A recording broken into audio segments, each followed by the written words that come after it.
அருள்நிதி இவரோட Rambo movie டைரக்டா Sun next பிரீமியர்ல release இருக்குங்க. இந்த படத்தை பத்தி தான் இந்த வீடியோல நான் உங்களுக்கு சொல்ல போறேன். அருள்நிதி அப்படின்னாலே ஒரு மினிமம் கேரண்டியான மூவில அவர் கண்டிப்பா நடிப்பாரு. அவர் செலக்ட் பண்ற ஒவ்வொரு ஸ்கிரிப்டுமே ரொம்ப வித்தியாசமாவே இருக்கும். அதை எதிர்பார்த்து தாங்க இந்த படத்தை போய் நான் பார்த்தேன். ஆனா ஏன்டா இந்த படத்தை பார்த்தா அப்படின்னு என்னை ஃபீல் பண்ண வச்சுட்டாங்க. ஏன்பா இப்படி சொல்ற அப்படின்னு கேட்டீங்கன்னா, இந்த படத்தை டைரக்டர் முத்தையா டைரக்ட் பண்ணிருக்காரு. ஒரு சூப்பரான டைரக்டர்னே சொல்லலாங்க. ஏன் அப்படின்னு இவர் ஆல்ரெடி டைரக்ட் பண்ண குட்டி புலி, கொம்பன், மருது இது எல்லாமே சூப்பராகவே இருக்குங்க. அதே மாதிரிதான் இந்த படத்தையும் டைரக்ட் பண்ணிருப்பாருன்னு போய் பார்த்தா, இந்த படம் ஒரு சீரியலை ஷூட் பண்ணா எப்படி இருக்குமோ அந்த மாதிரி எடுத்து வச்சிருக்காங்க. படத்தோட கதை என்னடா அப்படின்னு பாத்தீங்கன்னா, நம்ம ஹீரோ அருள்நிதி ஒரு ஆதரவற்ற இல்லத்தை நடத்திட்டு வராருங்க. அதுக்கு சில பணம் பற்றாக்குறை தேவைப்படுது. அப்பதான் வந்து பாத்தீங்கன்னா ஹீரோயினை ஒரு கும்பல் வந்து கொலை பண்றதுக்காக தேடிட்டு இருக்காங்க.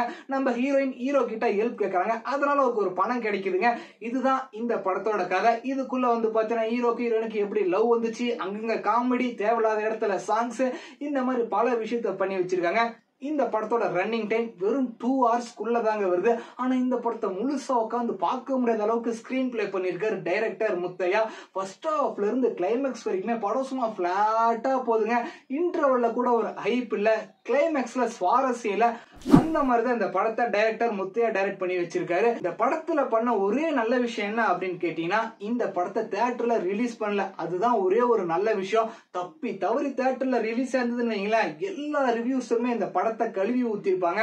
படத்தோட டைட்டில் ராம்போ, எவ்வளவு கெத்தான டைட்டில். ஆனா படத்துக்குள்ள அதுக்கான ஒரு விஷயம் கூட கிடையாதுங்க. நீங்க இந்த படத்தை பார்க்கணும்னு ஆசைப்பட்டீங்கன்னா சன் நெக்ஸ்ட் பிரீமியர்ல இருக்கு, போய் பார்த்து என்ஜாய் பண்ணுங்க. அதுக்கப்புறம் இந்த வீடியோ கீழே வந்து கமெண்ட் பண்ணுங்க. பட்டா